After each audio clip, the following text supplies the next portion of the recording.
Hey guys, my name is Brandon and welcome to or welcome back to my YouTube channel. If you like what you see in here, you're more than welcome to hit the subscribe button so you stay notified every time I upload a new video. Okay, let's get straight on with today's video. Hey everyone and welcome back to Is That More Brandon. So in today's review, I'm going to be doing a review for the 18th episode of I'm a Celebrity, Get Me Out of Here. So 18, 19, 20, 21, 4 episodes left, and then we find out who the winner of I'm a Celebrity is. So we have 8 people left: Maura, GK, Alan, Barry, OT, Danny, Colleen and Reverend Richard. OT said everyone was waking up with hangovers, adding that she only had 2 drinks. Colleen said that she had a hangover, and GK said maybe it's all the singing as to why that they've got a hangover. Barry said to Melvin he liked the backing dancers, and Maura said that a few of the others probably seemed threatened about her singing career when she leaves after the jungle. Danny said it was nice to see a different side to people, and Reverend Richard said that Melvin had the best moves out of everyone, with OT saying that Melvin was also a pillar of support for her as well. Alan said having 3 slices of pizza and singing Let It Go, or as Barry said about Maura, singing Let It Go badly, was probably his highlight of the night.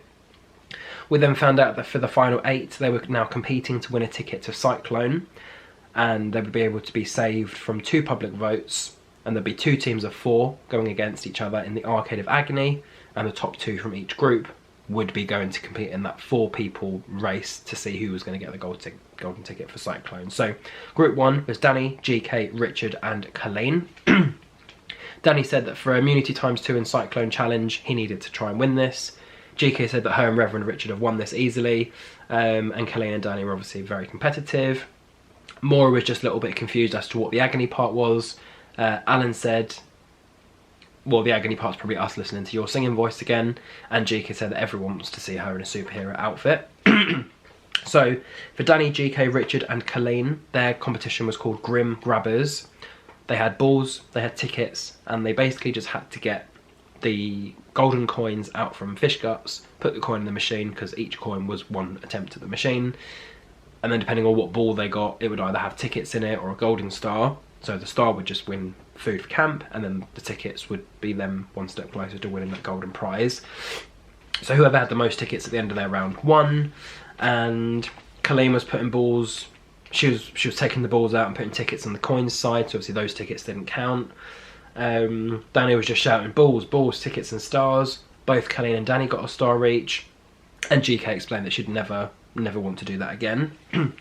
She said that she's tried her hardest, she feels like she actually could have done quite well. Danny said to Reverend Richard to try and enjoy the creek and obviously the dirty water, and Colleen saying that she got a lot of balls, she might have succeeded to get into the final. GK asked Danny what celebrities have inspired him in terms of just his career or his life, and he said Bruce Springsteen. Reverend Richard said whose life would you like to be living in, with Colleen saying potentially that of a royal, because you get to see things and do things that you don't get to see. And Reverend Richard said that people are always judged about what they do and what they say, and he'd like to potentially be in the life of Kevin De Bruyne, which I think he's a sportsman or a footballer. GK said Usain Bolt, because he obviously wouldn't pay for any of his meals. Barack Obama, people like that would know stuff that normal people in the world wouldn't know about.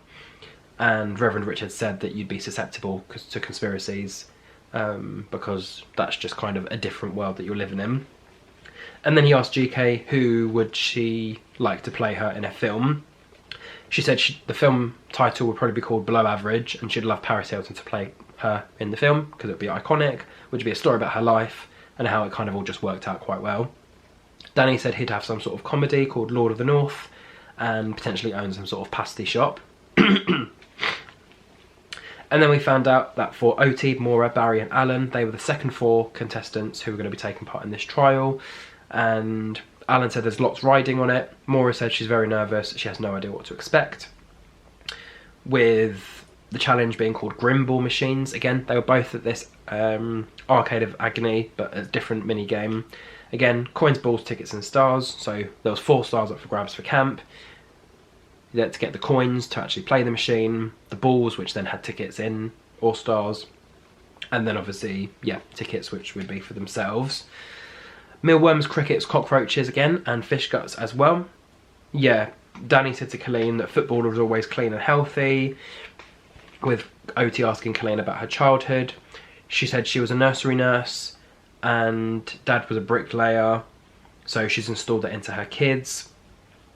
And obviously, I think this is after they'd gone back to camp, but basically they had to put their hands in a box, similar to the other people, but instead of them being like an arcade machine, they were having to just run backwards and forwards and they'd play like a flat surface game. So I think they managed to get, Alan, Oti and Barry all managed to get a star each. Colleen didn't, so they got another 3 stars there, so in total there was 5. So 5 out of 8, which is not too bad.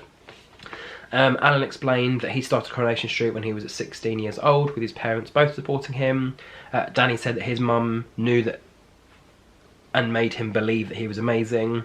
And Reverend Richard said that meeting people as their normal versions of themselves was so much better than just kind of seeing what you read and hear about them in the media. Oti said that she was obviously born in South Africa in 1990, and at 4 years old she already started competing and training in terms of her dance. And for dinner they had Moreton Bay bugs. Maura said that the Moreton Bay bugs looked gross, but she is going to eat them. GK said that Danny deals with bugs, she just chops. So there was homemade chips, bit of oil, bit of vegetables, and they kind of hope for the best. And eventually, I think she said, or Danny said, that they'd love to work at a fish and chip shop. Yeah, I think GK said that. Would you like a bit of salt? Oti also explained to Reverend Richard that he farts in his sleep. And we found out that the top 4 facing themselves off in one final mini-game before Cyclone was Colleen and Danny from the first group, and Maura and Oti from the second group. So very girl-heavy, that's what Colleen added, with Maura saying that she thought it was going to be Alan. So yeah, Colleen, Danny, Maura and Oti were all competing to see who was going to win that Cyclone golden ticket.